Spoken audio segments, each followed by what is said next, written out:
Hey everybody, RC here. I'm one of the Photoshop guys, and I'm here to talk to you about a new feature inside of the new Photoshop. Now, we're going to talk about subpixel rendering. I know. I'm excited about it too.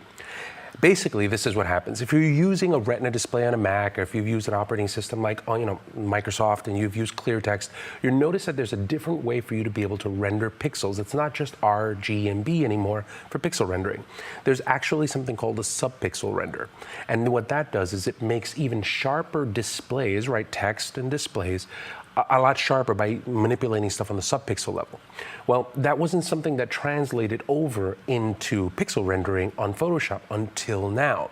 So it doesn't necessarily sound particularly interesting until you start seeing the results. Let me show you exactly what I'm talking about here, right? So here's some text, and you'll see that you have myriad, right? And I've got none set up here, and you have sharp set up here.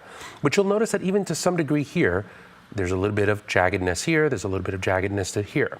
So you'll have a couple of different options. If I click on the one that's on the top, now under aliasing you have none, you have sharp, you have crisp, you have smooth, strong and smooth. You're used to these. These are normal setups, but you'll still see that this has a little bit of problems with manipulations around these bends. Now watch this. I have an option called Mac LCD, and this is where it's taking advantage of that subpixel rendering. Watch what happens. Cleans it up a lot more. So now you're looking at something where that font was before. I'll go ahead and I'll bring this one a little bit closer.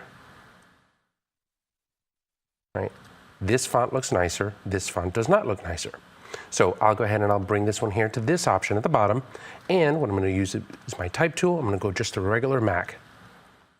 So now you have two different options. This one takes advantage of subpixel displays, and you'll notice that it kind of beefs it out a little bit. It smooths it out, and it makes it look a lot fuller without the jaggedness that you would see in the other versions. And you don't see a lot of that dithering that you were used to, let's say with something like this.